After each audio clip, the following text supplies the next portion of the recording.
amigos da TV Com, boa noite. De volta no ar com mais um programa CDL TV, produzido pelo setor de comunicação da CDL Santos Praia, Câmara de Dirigentes Lojistas Santos Praia, representando mais de 1.000 estabelecimentos comerciais ali nas áreas contíguas, a praia, a Orla de Santos, enfim.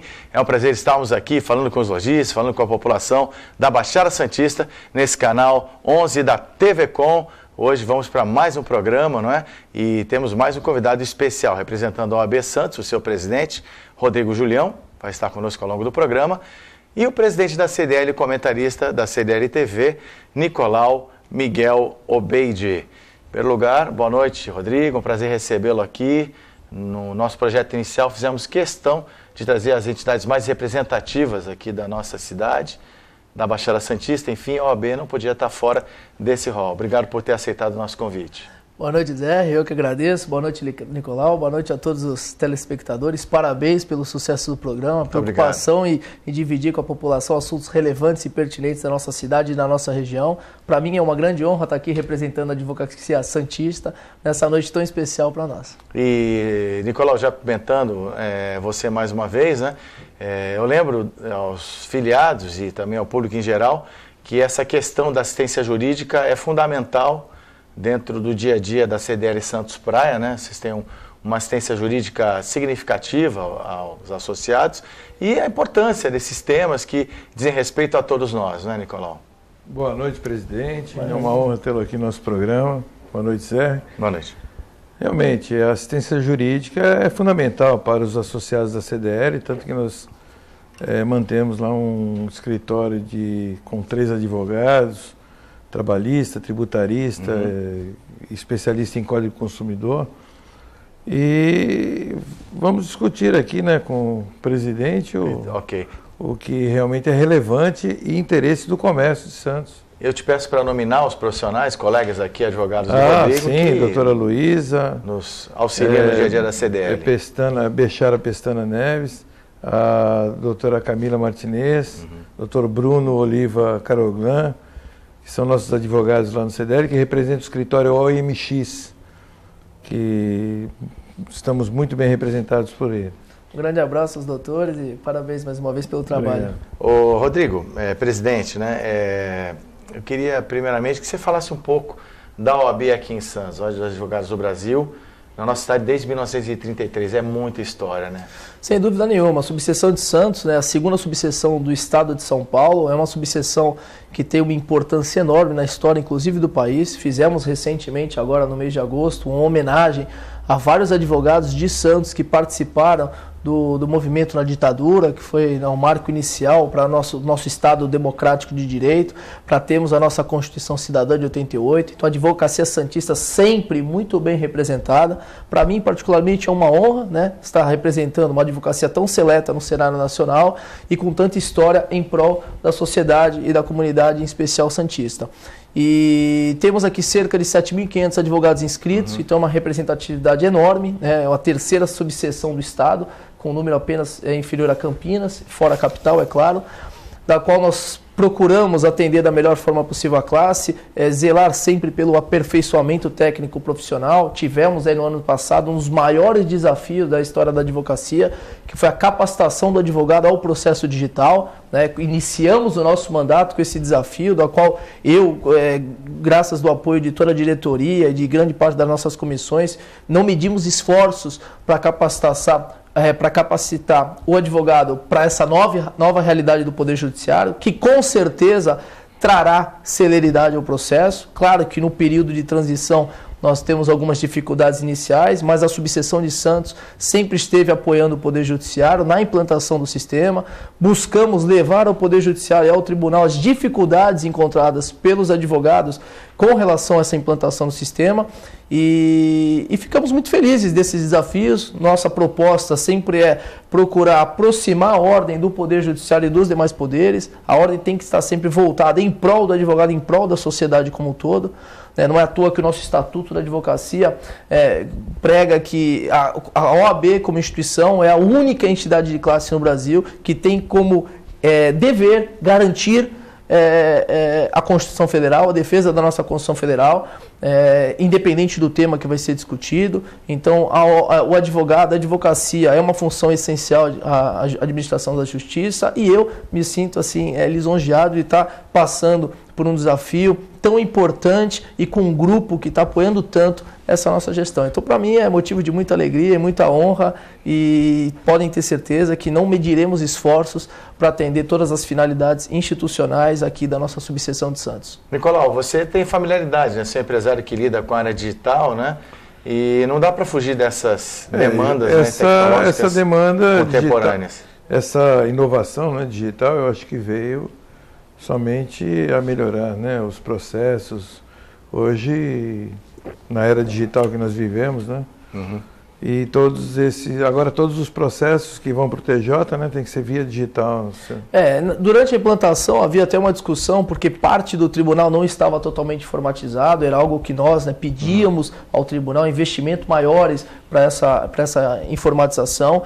No início, sabemos das dificuldades de uma implantação nessa no Estado, como ocorre, que é o planejamento para o judiciário inteiro do Brasil, mas aqui em São Paulo foi uma implantação que o pessoal fala que é novidade, só que já está atrasada, porque o projeto de processo digital já vem desde 2002, então estamos em 2014 com a implantação praticamente definitiva agora no Estado. Agora, o que nós procuramos, né, e é importante passar, não só para a população, mas para os demais poderes, que não basta implantar. Agora nós temos o dever de buscar estruturar o Poder Judiciário para essa nova realidade. E vocês estão com dificuldades nesse peticionamento eletrônico? Algumas varas, principalmente do interior, né? E principalmente no interior, tem algumas comarcas e algumas varas, algumas cidades que não tem aparelhamento adequado. Não falta funcionário, às vezes falta computador, às vezes falta para a população, por exemplo, né, qualificação dos funcionários mais antigos, que tem uma dificuldade maior com a informatização. Né? Foi o nosso grande desafio no passado, era qualificar o advogado mais idoso, por isso que à época pedimos inclusive uma prorrogação do prazo ao Conselho Nacional de Justiça, para dar uma atenção especial a essa parte seleta da advocacia, que precisava de um tempo maior de adaptação. Mas estamos aqui para ajudar, nós sempre estivemos aqui, somos favoráveis ao processo digital, agora estamos aqui também para cobrar as dificuldades. Vocês têm capacitação na OAB? Temos, na OAB, ano passado, para você ter uma ideia, Nicolau, ano passado nós certificamos mais de 2.000 advogados, coisa que nos últimos 6 anos não tinham sido certificados. Então conseguimos, num espaço de 8, 9 meses, certificar o que havia sido certificado em 6 anos praticamente, de certificação. Fizemos um mutirão, vinculamos outras associações, buscamos convênio, o aprimoramento, o aperfeiçoamento do profissional, montamos um centro de apoio digital ao advogado, até hoje está em funcionamento lá na Casa 2 do advogado, nós temos pessoas durante todo o expediente da ordem, ensinando, auxiliando o advogado que ainda encontra dificuldade ao peticionamento eletrônico. Fizemos inúmeros cursos da nossa subseção, cursos gratuitos aos advogados para que possam se capacitar a esse novo desafio. E fomos uma das poucas subseções no Brasil que montamos cursos delivery. Então, por exemplo, eu no meu escritório eu tenho 6 advogados que vão trabalhar no processo digital. E alguém lá? Ao invés de os 6 advogados terem que ir na subseção, faríamos cursos delivery. Contrataria um profissional que ia dentro do escritório ensinar, limpar a máquina. Então, faria todo aquele aprimoramento diretamente no escritório. Que é justamente a dificuldade, porque às vezes o advogado está no curso, entende na hora da realidade. Exato. Então, assim, e também o fator tempo hoje é um artigo de luxo. Fator tempo, sem dúvida nenhuma. Pelo tempo. Então, ficamos muito felizes, né, que essa fase de transição conseguimos atender as expectativas da classe. Claro que tem pessoas que ainda precisam um pouco mais de apoio e suporte, e por isso que continuamos com programas, com cursos e com o nosso centro de apoio a todo vapor lá na Casa 2, na nossa subseção. Agora, Nicolau, vamos falar também desse tema, né, em geral, né, a capacitação profissional, a preocupação permanente, não só da CDL também. Eu acho que a capacitação é uma preocupação do país, né? Do país, né? Eu acho que em qualquer atividade exercida, né, por qualquer profissional, ele tem que estar capacitado para aquilo que ele vai fazer, seja informática, advogado. Tanto que a OAB tem tido problemas muito sérios, né, com a formação na prova da OAB, né, dos advogados formados em direito, e conseguirem... O exame de ordem hoje é um exame de um grau de dificuldade enorme. A reprovação está em que número? Índice de aprovação ao final do exame gira em torno de exame de 10% a 12%. Nossa, é muito baixo. Você acha que 90% esse grau de exigência é adequado?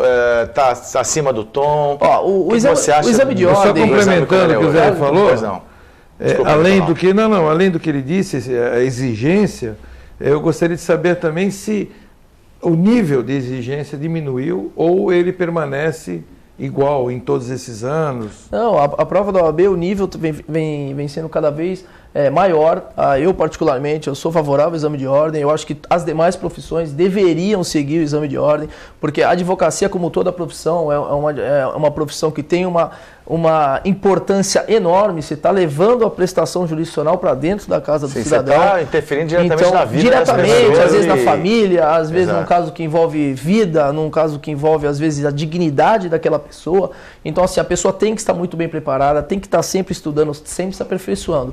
E o exame de ordem, o Supremo Tribunal Federal já decidiu sobre a constitucionalidade. Então, não há que se arguir mais no Brasil inconstitucionalidade da prova da OAB. Pelo menos, recentemente, de forma unânime, né, foram 10 votos a 0, teve uma abstenção, o Supremo falou que é constitucional. O que está sendo veiculado agora, no mês passado, no mês de agosto, é a questão do paralegal, né? A questão da nova lei que passou na Câmara dos Deputados, do advogado paralegal.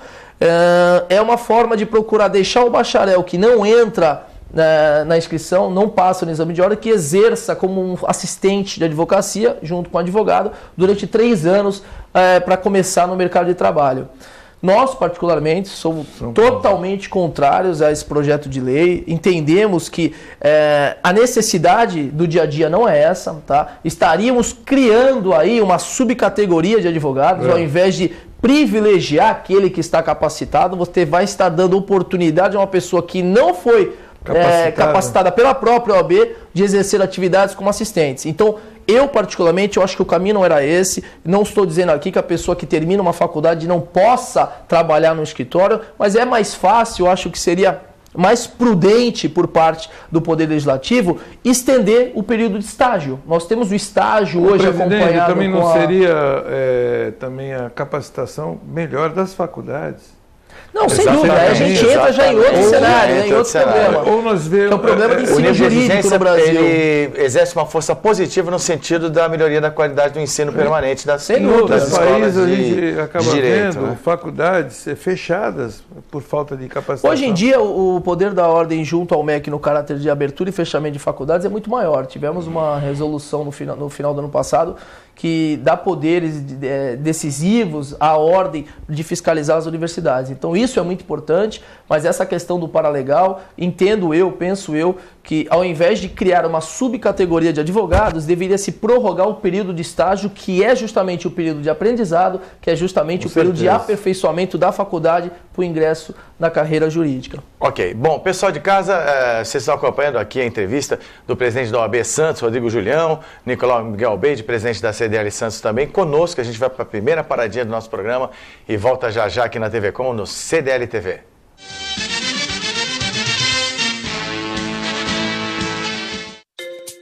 Eleições 2014. Dúvidas do eleitor. Qual a diferença do voto nulo para o voto em branco?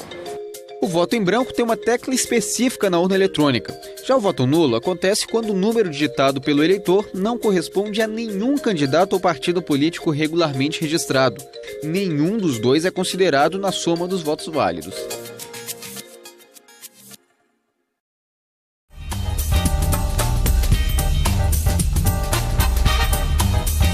Eu, Giacomo Pinotti, não gosto de pagar mais caro e gosto de ser bem atendido. Quero recomendar para você 3R Vidros. Tudo que você pode pensar em box, vidros, espelhos, envidraçamentos de sacada, eles têm aqui. Tem grande promoção em box, grande promoção em envidraçamento de sacada. Fala que veio comigo, Pinotti, tem um descontão, tem um brinde. O meu amigo chileno aqui da 3R atendendo você, no seu comércio, na sua indústria, no seu condomínio. Não pague mais caro, 3227-4749, 3R Vidros.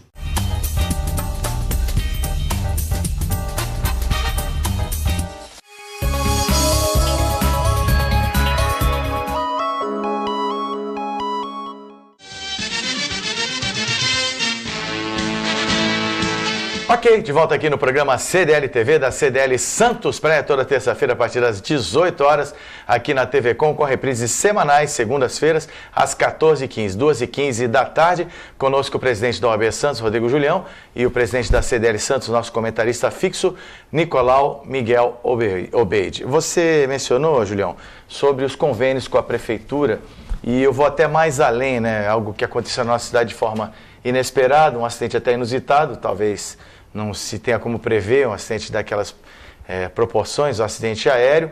Eu quero que você queria que você falasse primeiramente desse convênio com a prefeitura, que acaba prestando assistência jurídica à sociedade, e avançar também sobre essa questão da responsabilidade civil. Qual é o seu entendimento dessa questão das pessoas que foram diretamente afetadas pela tragédia em terra, né? Então, Zé, essa questão do convênio, né, como falamos no início do bloco, a questão da assistência jurídica a todos é garantida na Constituição Federal, e a Ordem, há alguns anos, tinha um convênio com a Prefeitura Municipal de Santos, da qual havia muita reclamação por parte tanto da sociedade quanto dos advogados que eram conveniados. Por quê? Para chegar à assistência, esperava-se que o cidadão fosse procurar a coordenação, que é o CADOG, aqui, né, que temos aqui na cidade de Santos, e não havia rotatividade, então, dentro daquele convênio. Então, o advogado, por exemplo, que era conveniado, recebia uma nomeação por ano, então ele não tinha opções de trabalhar e de atender a população como a população necessita. Tivemos algumas reuniões com o Poder Executivo, na pessoa do nosso querido prefeito Paulo Alexandre, ao qual eu agradeço sempre o apoio e participação que ele tem dado à nossa subseção, e foi proposta, né, uma alteração legislativa para criarmos um novo convênio. Qual a finalidade desse novo convênio? Qual a diferença? A primeira é a questão da valorização do advogado. Tá? Os honorários estavam muito desatualizados, já não tinham aumento há praticamente 10 anos, que não havia aumento na tabela, e não havia rotatividade no convênio também. E junto com o projeto da Prefeitura de Cidadania, né, da Prefeitura Cidadã, nós propusemos o quê? Ao invés do cidadão ter que procurar assistência, a assistência ir ao encontro do cidadão. Porque muitas vezes, quando a pessoa está desamparada num momento de dificuldade, o que ela menos vai fazer opção é de sair daquele problema e procurar, eventualmente, um órgão que lhe dê a devida assistência. No caso mais específico desse acidente aéreo que nós tivemos em Santos, o que o senhor recomenda aos... Para você ter uma ideia, a renovação que foi feita no convênio. O convênio foi modificado, foi aprovado de forma unânime pelo Legislativo, passou a lei e já estamos agora podendo, por exemplo, atender diretamente nos bairros. Então o que acontece? Não esperamos mais na coordenadoria que a população chegue e vamos diretamente à população passar a orientação jurídica. Por exemplo, nesse triste, lamentável caso, estão passando as imagens aí agora, do episódio que, inclusive, acarretou a morte do candidato à presidência Eduardo Campos, a queda do avião aqui na cidade de Santos. O que fizemos junto à coordenadoria com a prefeitura? A assistência jurídica foi ao local prestar assistência a todas as pessoas que tinham ou tiveram algum tipo de problema, seja por quebra de janela, seja por perda de propriedade, por perda ou danos físicos, materiais, eventualmente até estéticos, ou seja, a assistência foi à população no momento que mais precisava. Essa é a finalidade do convênio. Então, o convênio veio para revolucionar, é um convênio inédito em termos de assistência diretamente aos bairros mais carentes. Colocamos também a aprovação do convênio, a perspectiva de regulamentar urbana na cidade. Aquelas pessoas carentes que não têm seu imóvel devidamente regulamentado, o convênio hoje pode regulamentar essas áreas. Interessante. Temos alguns projetos, inclusive, das áreas mais carentes, procurar regularizar essa questão imobiliária também para esse pessoal. Então temos, por exemplo, alguns bairros e alguns momentos de dificuldade. Já fizemos durante o final de semana assistência, por exemplo, no bairro do Caruara, numa necessidade que teve específica, na queda do avião também. E é claro que num caso triste específico como dessa esse, queda do avião, a responsabilidade é claro que existe, né? Então, de quem seria a responsabilidade maior? A questão que tá figurando muito é que não sabe, primeiro a questão da propriedade e também a questão da seguradora. Me parece que não está homologada. Não está homologada ainda, porque eventualmente teria sido vendida por uma empresa. Que foi vendido, mas não foi registrada Mas a parece venda. que já foi dada a entrada no pedido, mas isso não modifica mas não nada. tivemos resposta ainda. E no segundo momento, se havia ou não alguma seguradora responsável pelos danos no avião. Eu acho que num primeiro momento isso vai ter que ser levantado e esclarecido, mas nada impede que quem teve qualquer tipo de prejuízo, ou moral, material, estético, ou algum dano à sua própria saúde, ir ao Poder Judiciário, levar essa postulação, que com certeza o nosso ordenamento jurídico não só permite, como garante o ressarcimento. Mas no caso, presidente, algumas pessoas, nós sabemos que a justiça ela é morosa. Né? Infelizmente. Então, infelizmente, ela é bem morosa. E no caso, vamos supor, de pessoas que estão, parece que tem 3 ou 4 que não puderam retornar a sua casa. Existe algum primeiro momento, alguma ação que ela possa conseguir eliminar? Nesses casos que envolvem fatalidades, é claro, né, que o Estado como um todo tem que atuar. Não pode esperar que apenas o Poder Judiciário resolva. Então a Prefeitura está dando assistência na parte de cidadania, junto a todas as pessoas envolvidas. O Judiciário, se for acionado, existe meios próprios também para tentar amparar, seja a questão da morosidade, mas por outro lado nós temos medidas acautelatórias, né, as chamadas medidas cautelares, ou propriamente antecipação dos efeitos da tutela, se for causar um dano àquela pessoa, que poderão resguardar os seus direitos, é claro, desde que o judiciário seja acionado nesse momento. É tudo muito prematuro, Julião, mas cabe algumas questões. Nesse caso, por exemplo, não está ainda definida legalmente a posse do avião, não está clara, Não, né? não está. Mas no caso, a responsabilidade caberia ao dono da aeronave. No caso de comprovação de defeito técnico também, a empresa, Cessna, poderia claro responder. que no processo judicial, ambos... No caso, se for comprovado que foi um erro humano, falha do piloto, como é que fica essa situação? Essa questão tudo no campo teórico que você tem que analisar. No campo da teoria, nós temos que pensar na prática. Quando chega o processo no Poder Judiciário, quem estiver respondendo essa ação vai querer se eximir da responsabilidade. E num caso como esse, a primeira coisa é fazer uma boa perícia para averiguar de quem foi a culpa do acidente. Olha, a culpa foi um problema no avião, é claro que a empresa, né, responsável pelo avião tem problema, o dever de ressarcir as pessoas que sofreram prejuízos. Olha, o problema foi de manutenção do avião, quem deixou de fazer essa manutenção. Olha, o problema não houve nada, foi uma fatalidade. Pô, tem a seguradora que qualquer um dos casos tem a sua responsabilidade também. Então, eu acho que assim, num primeiro momento, o principal é atender esse pessoal que está numa situação de calamidade, né? Eu diria, que perdeu o seu lar, perderam todos os seus pertences, suas coisas, graças a Deus estão vivos, mas estão precisando do poder público como um todo, e não apenas do judiciário, e fazer, é claro, uma boa apuração técnica para, eventualmente, numa discussão judicial, ser responsabilizado efetivamente quem tem culpa e responsabilidade. No caso, nosso lado, o comércio, né, o dono da academia, o Juarez, teve um prejuízo enorme. Além do prejuízo material que ele teve, né, a cessação lucro cessante, lucro cessante. Se der o material, é totalmente indenizável no Poder Judiciário. E provavelmente, talvez ele sofra alguma ação de das pessoas que parece que tinham uma criança, cortou o braço dentro da piscina, e aí, no caso, ele seria o responsável direto ou não? É uma questão que a gente olha se haveria ou não a responsabilidade objetiva pela prestação do serviço, se vai englobar o Código de Defesa ou não do consumidor. Eu, particularmente, o Código de Defesa do Consumidor é claro no tocante à responsabilidade objetiva. Só que nada impede, se ele for responsável perante o consumidor, o seu direito de regresso contra o causador do dano. Então a gente tem que pensar num lado, quem é o hipoficiente naquela situação? É o consumidor, é o mais fraco, sem dúvida nenhuma. Mas ele não teve culpa, foi uma fatalidade. Então, peraí, nada impede o ordenamento... Mas ele seria acionado...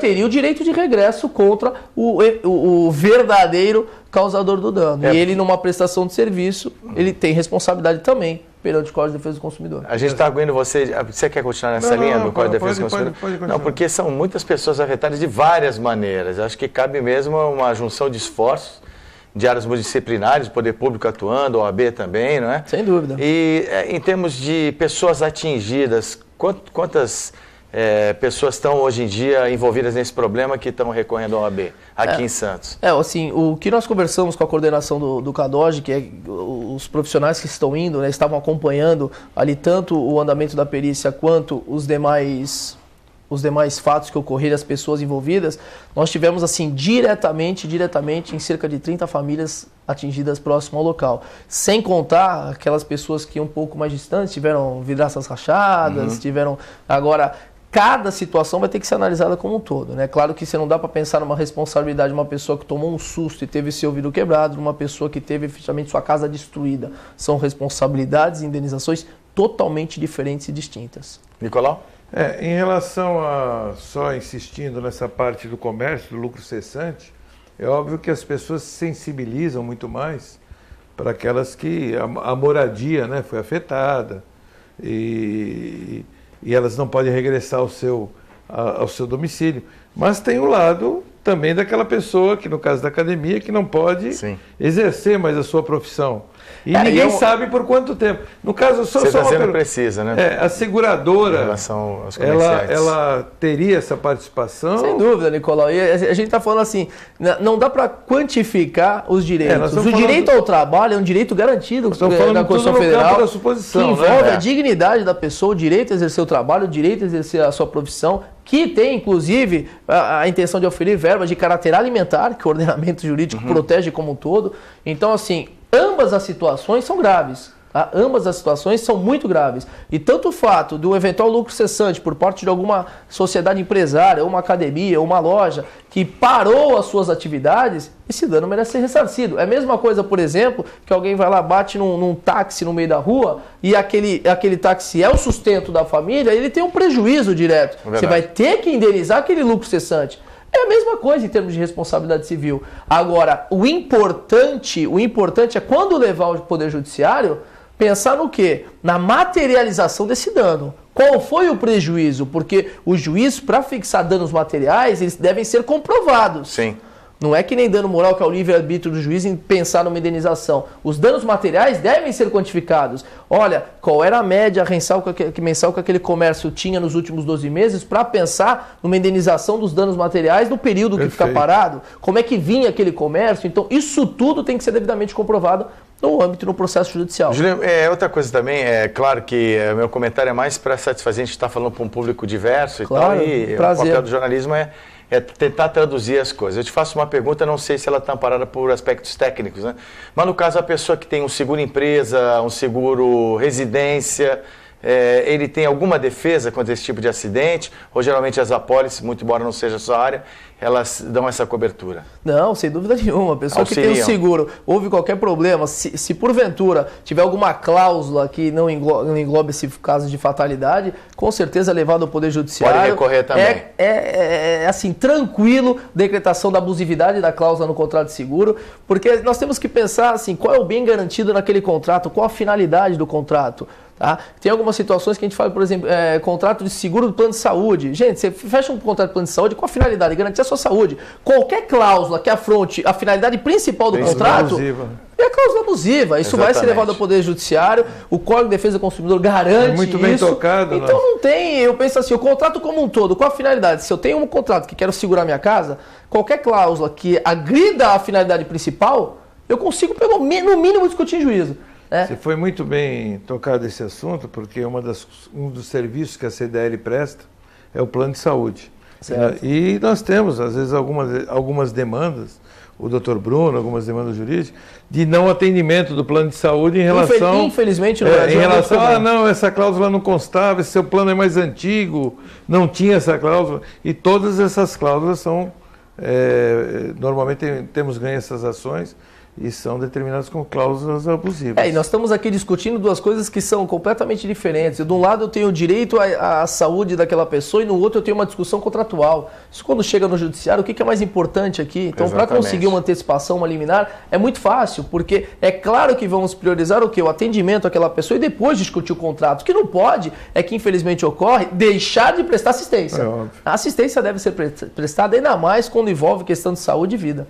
Ok. Bom, Rodrigo Julião, presidente do OAB Santos conosco, Nicolau Miguel Beide, também comentarista do CDL TV, que volta em 1 minuto.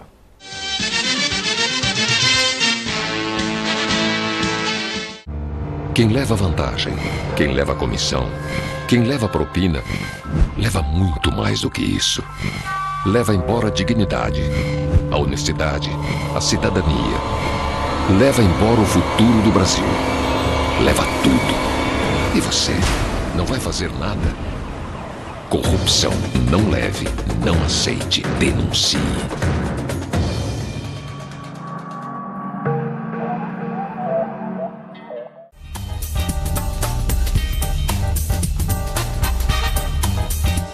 Caioa, soluções completas para a sua casa, não só para a sua casa, também para o seu comércio e para a sua empresa. Tem promoções em tapetes com 50% de desconto e tem mais. Papel de parede a partir de 260 rolo para você retirar aqui na loja. Piso laminado Duraflor, olha só que legal, a partir de R$ 59,90 o metro colocado, instalado. E cortina Rolux ou Sheer Elegance para pagamento de 10 vezes, 20% de desconto. Para pagamento à vista, 30% de desconto. Fala que viu comigo, Pinote, liga 3223-2415. Caioa.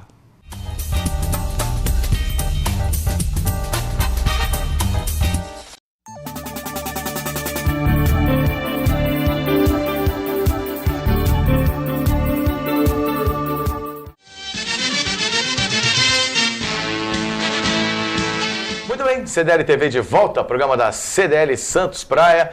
Hoje, presença do presidente do OAB Santos, Rodrigo Julião, advogado Rodrigo Julião, e também do Nicolau Miguel Obeide, sempre conosco, agradecendo a você que está nos acompanhando todas as sextas-feiras a partir das 18 horas. Hoje o programa é gravado, mas se você quiser encaminhar alguma pergunta, alguma dúvida ao nosso convidado, né, o Rodrigo Julião, você pode fazer uso do nosso e-mail, tv@cdlsantospraia.com.br, tv@cdlsantospraia.com.br. Derrapei um pouquinho, está na tela, não tem problema nenhum, a gente caminha posteriormente ao Julião e a sua equipe, né? Será um prazer. Eu queria que você falasse das comissões que a OAB mantém, que são muito efetivas, aí tem uma atuação social importante. Rapidamente fale dessa questão, Julião. Sem dúvida nenhuma, aproveito até o momento para agradecer todo o pessoal das comissões que vem nos auxiliando, né, nessa gestão. Importantíssima a participação das comissões junto com a diretoria. Temos comissões que envolvem questão de direitos humanos, questões que envolvem a área do direito como um todo, por exemplo, a comissão de direito tributário, de prerrogativas, né? Importante as nossas comissões de prerrogativas para defender sempre as prerrogativas do advogado. Costumo falar, inclusive, que quando o advogado tem alguma das suas prerrogativas violadas, não é ele que está sendo violado, mas é o cidadão, que é o destinatário final da prestação jurisdicional. E as comissões estão muito atuantes, gostaria aqui de parabenizar todo o trabalho. E sempre que é um desafio. Eu procuro, né, dentro da subseção de Santos, levar a OAB para a comunidade. Nós precisamos levar a ordem para os demais poderes. Temos muito o que acrescentar. Agora no dia 16, por exemplo, agora semana que vem, vamos fazer a primeira conferência municipal de perspectivas do Poder Judiciário. Traremos dentro da ordem os diretores dos fóruns aqui regionais trabalhistas, federal e também estadual, para discutir conosco quais são as necessidades do Poder Judiciário, porque a ordem pode ajudar também a sanar essas dificuldades. Levaremos todas as dificuldades a todos os candidatos, aos membros do Poder Executivo e Legislativo, para saber quais são as suas propostas, porque o Poder Judiciário tem uma importância enorme para a sociedade. Você pega, por exemplo, questões que envolvem alimentos, né? Não podemos permitir uma eventual morosidade num processo onde estamos falando de verba alimentar para garantir o sustento de uma família, o sustento de uma criança. Então, assim, hoje em dia, tudo que for saudável, a celeridade no processo tem o nosso apoio, sempre terá. E é uma das nossas maiores dificuldades, justamente auxiliar os demais poderes nesse problema que, infelizmente, nós temos ciência que é público e notório em todo o cenário nacional. Mas, voltando aqui à questão das comissões, quem tiver qualquer interesse em participar de qualquer uma das comissões, é só mandar um e-mail direto para a diretoria ou diretamente para a minha pessoa também. Vai ser um prazer, né, tê-los conosco aqui ajudando nesse trabalho. E é um trabalho, assim, não apenas árduo, mas principalmente muito gratificante. Agora, fala um pouquinho da Comissão de Ética, que é uma das principais comissões da OAB, e como é que ela atua, né? Como é que são feitos esses processos. E queria que você comentasse também de um evento que aconteceu na nossa cidade, infelizmente um advogado envolvido, supostamente envolvido num assalto. A mídia veiculou, precisa, claro, correr todo o processo. Enfim, queria que você falasse dessas duas questões, o funcionamento da Comissão de Ética e essa questão especificamente em que pé que ela está. Eu acho que nós, assim, como presidente de uma instituição tão forte como é a Ordem, nós temos um dever de prestação de contas também à sociedade. Não é justo o advogado ficar reclamando da morosidade do Poder Judiciário quando internamente os seus processos disciplinares, né, demoram um tempo que não é razoável para uma eventual apuração de uma conduta antiética ou não do advogado. Então, imediatamente, no primeiro mês de gestão, duplicamos as nossas comissões de ética. Nós tínhamos assim uma comissão específica, aumentamos o número de membros e criamos uma segunda para dar maior celeridade a esses processos disciplinares que eventualmente possam entrar dentro da subseção. O advogado é uma função indispensável à administração da justiça. O advogado ele tem um compromisso muito forte com a sociedade e qualquer conduta que agrida ou afronta o Código de Ética e Disciplina, a ordem deve, de forma severa, averiguar e tomar as medidas cabíveis. No caso que foi passado... Esse caso que foi passado, que foi pedida a suspensão preventiva desse advogado e a Comissão de Ética entendeu que essa suspensão não deveria ser aplicada. O que aconteceu ali? Esse processo, até tivemos algumas pessoas que interpretaram a minha conduta da forma não adequada. E é bom você esclarecer. É bom até esclarecer. O que aconteceu? Quando tivemos a veiculação do fato, tá? Foi um fato que agrediu a dignidade da advocacia e teve repercussão geral. O Estatuto fala que todo fato que agrida a dignidade da advocacia e tem uma repercussão geral, o advogado poderá ser suspenso preventivamente. Tá? Quando eu tomei conhecimento do caso específico, estava até no meio do feriado, imediatamente contactei as nossas prerrogativas criminais, na pessoa do Dr. Eugênio Malavasi, que enviou um representante, primeira coisa, para acompanhar o advogado, para garantir suas prerrogativas, prisão de sala em estado maior e tudo que é um direito da classe e do advogado também. Após toda a apuração dos fatos, eu, como presidente, não posso me omitir perante a sociedade e pedir que seja instaurado o procedimento. E foi justamente o que eu fiz. Eu pedi ao Tribunal de Ética e Disciplina, que é o órgão responsável por julgar esse tipo de conduta, que instaurasse o procedimento de eventual suspensão preventiva ou não. Com direito a contraditório, com direito à defesa. Só que, infelizmente, algumas pessoas, não digo nem por má fé, mas por desconhecimento técnico, que deveriam conhecer o que diz o Estatuto, começaram a veicular que eu estava pedindo a suspensão do advogado. Não, em nenhum momento eu pedi a suspensão. Eu pedi a apuração do incidente. Não sou eu que vou julgar, não sou eu que vou suspender ou não, mas eu não posso, como presidente numa subseção de tamanha importância, ficar omisso a uma situação tão grave. E foi justamente o que eu fiz. Pedi a instauração do procedimento, o procedimento foi instaurado e a suspensão preventiva pelo Tribunal de Ética e Disciplina, tá? Pelo Tribunal de Ética e Disciplina, que não tem nada a ver com a nossa subseção, entendeu que não era o caso de suspensão preventiva. Não tem a ver com a subseção? Não tem a ver, né? É um tribunal que é vinculado soberano, vinculado a São Paulo, não tem nenhuma pessoa que votou nesse processo disciplinar, por exemplo, que trabalha na nossa gestão dentro da OAB. Então é totalmente desvinculado. Agora eu, como presidente, eu posso pedir a instauração do procedimento. Devo pedir, não posso me omitir numa situação dessa. E foi justamente o que eu fiz. Agora, se deve ser suspenso, se não deve, não cabe a mim aqui julgar, e sim ao tribunal, e vamos respeitar sempre a decisão do tribunal. E foi o que foi tomado por parte da nossa diretoria. Infelizmente, algumas pessoas, por desconhecimento técnico, lançam algumas inverdades que eu suspendi. Eu não suspendi ninguém, eu simplesmente pedi a instauração do procedimento. Não é só prerrogativa, né? Não tenho nem competência para isso. É o ônus da liderança, né? Eu não tenho nem competência. Ele tem que se posicionar. Fica pesado, em relação a isso. As coisas, normalmente, essas questões divergentes são muito importantes serem esclarecidas, e eu procurei esclarecer naquele momento, e acho que hoje em dia não temos mais esse problema de... Eu acho que o pessoal entendeu direitinho. Bom, mudando um pouquinho... Fica à vontade, o assunto. Eu gostaria, sobre os crimes de internet, né? Eu gostaria de saber o seu posicionamento, o que realmente a justiça, né? Os bullings, né, de internet... que as pessoas são ridicularizadas hoje, Facebook, Orkut, né? Eu vou acrescentar também, um dado que aconteceu agora é emblemático, tá? Por exemplo, na questão do avião, se veicularam várias imagens, várias notícias, uma avalanche de informações, a gente lá na rádio. Informações falsas. Tentando apurar, e muitas informações que nos atrapalharam muito na apuração, que as pessoas dão como verdade. Então hoje essa ascensão das redes sociais, né, as ditas verdades, elas têm todo um desenrolar que tem que ser muito bem avaliado. E a responsabilidade também é muito bem tocada. Nós tivemos agora a regulamentação do Marco Civil, é algo que já vinha no Poder Judiciário, sempre tivemos mecanismos judiciais para tentar inibir esse tipo de conduta. A internet, a globalização é algo que assim, irreversível, não é mais né? futuro, é irreversível, é algo que eu particularmente entendo que é muito saudável em determinado aspecto, desde que seja utilizado do lado que deve ser, do lado da seriedade. O pessoal confunde muito, infelizmente, no Brasil, liberdade de expressão com libertinagem de expressão. Eu acho que quando você posta algo, você tem que pelo menos procurar saber a origem, ainda mais quando denigra a imagem de alguma pessoa. Pois é. Eu falo até isso porque eu já sofri não bullying na internet, mas algumas situações que falaram, às vezes eu falo assim, nossa, não me conhece, prazer, Julião, porque tá falando da minha família e não conhece a minha família. Exatamente. Então, algo que infelizmente Eu pessoas até brinco, despreparadas e principalmente...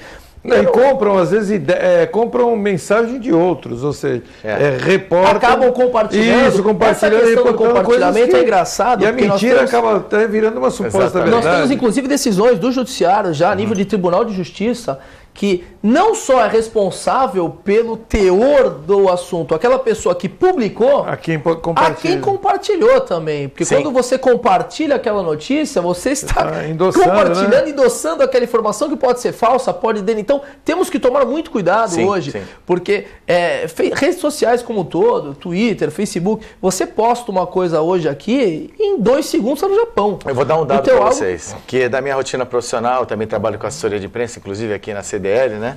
Agradeço a Nicolau a oportunidade, junto com a Larissa Moraes, a nossa jornalista produtora aqui. E já trabalhei com atletas jovens de futebol e no Media Training eu coloco para eles essa falsa sensação de solidão que o computador te dá. Sim. Por exemplo, você está aborrecido com alguém, você sofreu até talvez alguma razão, alguma injúria, não é o caso aqui da gente, somos pessoas somos pessoas de diálogo, né? Que somos muito esclarecidas, mas você está à noite, por exemplo, em casa, você tem a falsa impressão que você está sozinho. Você dispara uma bomba e, do ponto de vista do Marco Civil, do ponto de vista do que pode ocasionar em termos de problemas legais para essa pessoa, né?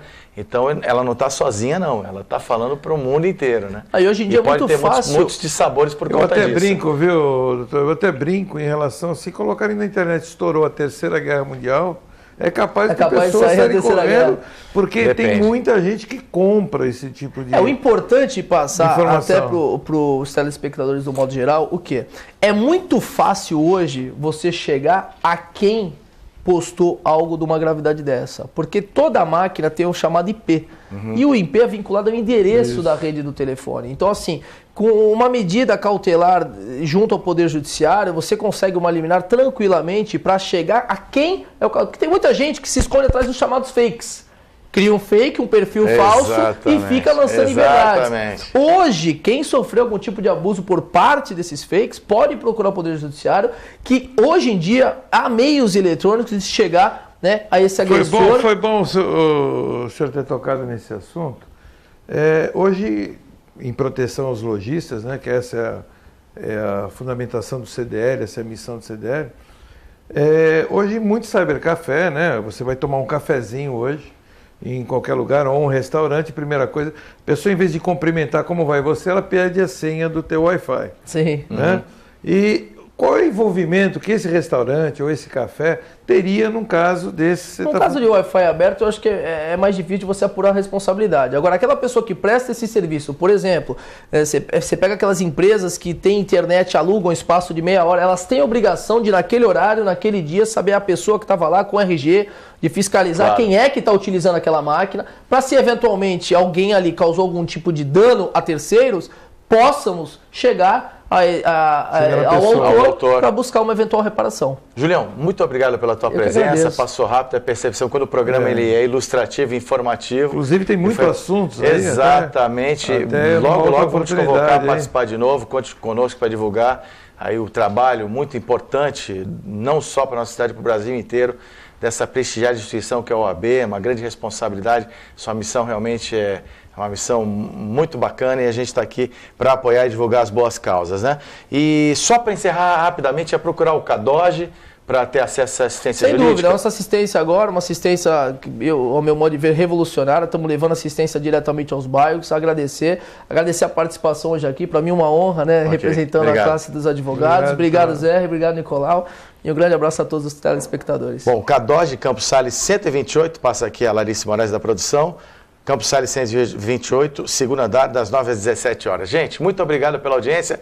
O programa CDL TV volta na semana que vem, terça-feira, a partir das 6 da tarde. Tchau.